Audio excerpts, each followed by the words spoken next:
इस दुनिया में आज तक हुई हर महान खोज, चाहे वो किसी चीज़ का आविष्कार या प्रकृति के किसी नए नियम की खोज हो या सबसे महान सत्य की खोज, सब एकांत में हुए हैं। ग्रेविटी के महान नियम की खोज बस एक छोटे से विचार से उत्पन्न हुई थी। कहा जाता है कि ये विचार सर आइजैक न्यूटन को तब आया जब वे एक सेब के पेड़ के नीचे सो रहे थे और अचानक से उनके बगल में पेड़ से एक सेब गिरा। वे चौंक गए, इसलिए नहीं कि क्या गिरा, इसलिए कि क्यों गिरा, क्यों सेब पेड़ से टूटकर धरती पर ही आया। बस इसी विचार ने उनके जीवन के रुख को बदल दिया। इसी के बाद दुनिया के कई आविष्कारों की जननी ग्रेविटी के नियम की खोज हुई। जरा सोचो क्या हुआ होता यदि सर आइजैक न्यूटन उस दिन उस पेड़ के नीचे शांति से सो नहीं रहे होते। मान लो वो गा रहे होते या किसी से बात कर रहे होते, तब क्या होता? सेब तो गिरता पर उनका ध्यान उस पर नहीं जाता और ग्रेविटी का विचार भी नहीं आता, और उसी विचार से शुरू हुआ यह ब्रह्मांड का महान नियम भी हमें नहीं पता चलता। दुनिया के सभी महान आविष्कार, महान नियमों की खोज ने एक शांत चित्त दिमाग की गोद में जन्म लिया है। भगवान बुद्ध भी सत्य की खोज तभी कर पाए जब वे अपने राजमहल की चकाचौंध से दूर एक जंगल में चले गए। सिर्फ एक सही विचार ने लोगों की जिंदगी को बदल दिया, और ये विचार उन लोगों को तभी आए जब वे शांत थे। यह है पावर ऑफ साइलेंस। दुनिया के सभी धर्म शांति और शांत रहने को बराबर महत्व देते हैं। चाहे आप दुनिया के किसी भी धर्म की किताब उठा के देख लो, हर किताब की शुरुआत शांत रहने से तथा अंत शांति और मुक्ति को पा लेने पर होती है। आज तक इस दुनिया में लाखों किताब लिखे जा चुके हैं पावर ऑफ साइलेंस पर। पावरफुल बनने के लिए लिखी गई दुनिया की सबसे कंट्रोवर्शियल किताब 48 लॉज ऑफ पावर के लेखक रॉबर्ट ग्रीन ने भी इस किताब में पावर ऑफ साइलेंस का जिक्र किया है। 48 नियमों में बटी इस किताब का लॉ नंबर 3 कहता है कंसील योर इंटेंशन, यानी अपने इरादे हमेशा छुपा के रखें। यदि आपको पावरफुल बनना है तो कभी भी अपने प्लान्स और इंटेंशंस को दूसरों को ना बताएं। जब आपके शत्रुओं को ये पता ही नहीं होगा कि आपके प्लान्स और इंटेंशन क्या है, आप क्या योजना बना रहे हैं, तो वे कभी भी आपकी कमजोरी को जान ही नहीं पाएंगे और आप हमेशा स्ट्रॉन्ग पोजीशन में रहेंगे। आप उस व्यक्ति को कभी हरा ही नहीं सकते जिसकी कमजोरी को आप नहीं जानते। आचार्य चाणक्य कभी भी अपनी योजनाओं और इरादों का पता दूसरों को नहीं चलने देते थे। यहाँ तक कि उनके प्रिय शिष्य चंद्रगुप्त मौर्य भी अपने गुरु की भविष्य की योजनाओं और रणनीतियों को कभी जान ही नहीं पाए। आचार्य चाणक्य खामोशी में अपनी योजनाओं और चालों पर चलकर शत्रुओं के खेमे में तहलका मचा देते थे।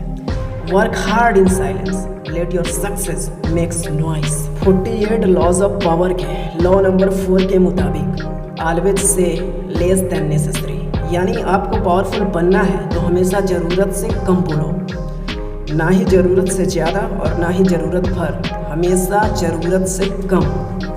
द मोर यू से the more common you appear. आप जितना ज़्यादा बोलेंगे आप उतने ही साधारण दिखेंगे।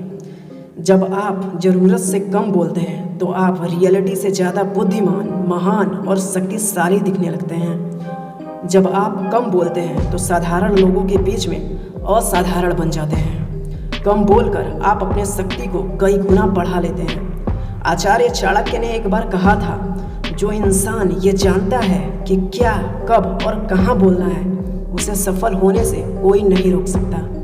पर यदि आप बस इतना जान गए कि कब नहीं बोलना है, बिल्कुल चुप रहना है, तो भी आपकी सफलता सुनिश्चित है। जब आप ज़्यादा बोलते हैं तो इस बात की ज़्यादा संभावना होती है कि आपके मुंह से कुछ मूर्खतापूर्ण और ख़तरनाक बात निकल जाए जो आपको परेशानी में डाल दे। एक बार अपनी लाइफ में पीछे मुड़ कर देखिए, आपका ज़्यादातर नुकसान आपकी कही ज़्यादा बातों से ही हुआ है। Lack of silence is equal to lack of power. Silence और पावर एक ही सिक्के के दो पहलू हैं। Strategy plus patience plus silence. Powerful बनने के ये 3 बुनियादी नियम हैं। जिस इंसान में इन तीनों में से किसी एक की भी कमी होती है तो वो कभी भी पावरफुल नहीं बन सकता।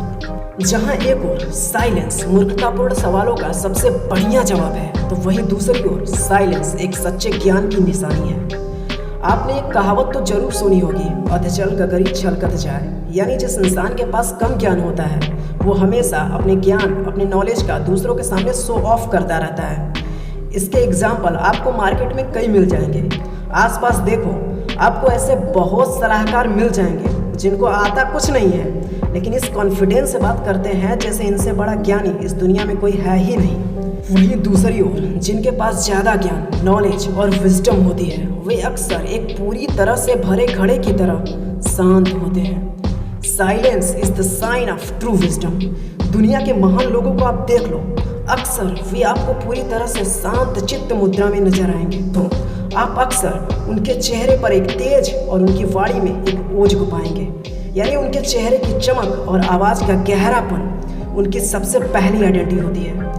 जहाँ नदी गहरी होती है वहाँ जल प्रवाह अत्यंत शांत व गंभीर होता है। जहाँ एक ओर साइलेंस दुनिया के महान खोजों की जननी है, तो वहीं दूसरी ओर साइलेंस शक्तिशाली बनने का सबसे बुनियादी नियम है। जहाँ एक ओर मूर्खता का सबसे बढ़िया जवाब है साइलेंस, तो वहीं दूसरी ओर साइलेंस एक सच्चे ज्ञान की निशानी भी है। बौद्ध धर्म में एक बात कही गई है, जैसे जैसे आप मैच्योर होते जाएंगे तब आप ये जान जाएंगे कि किसी बात को सिद्ध करने से ज़्यादा अच्छा शांत रहना है। The smarter you get the more silent you be. इस नियम पर तो हजारों धर्म टिके हुए हैं, लाखों किताबें लिखी जा चुकी हैं। इसको ऐसे ही मत जाने दो, इसे आज अपने जीवन में उतर जाने दो। इसकी शुरुआत आप कम बोलकर करो। आज खुद से यह प्रण करो कि आप हमेशा अब कम बोलेंगे। यकीन मानो, ये एक छोटी सी आदत आपको सबसे ज़्यादा बुद्धिमान और सबसे शक्तिशाली बना देगी। या यूँ कहें कि ये एक बात आपके लाइफ को बदलने के लिए तैयार है। बस इसे एक बार अपने जीवन में उतार लो। Speech is silver but silence is golden. Silence is the root of power, potential and knowledge. Thank you.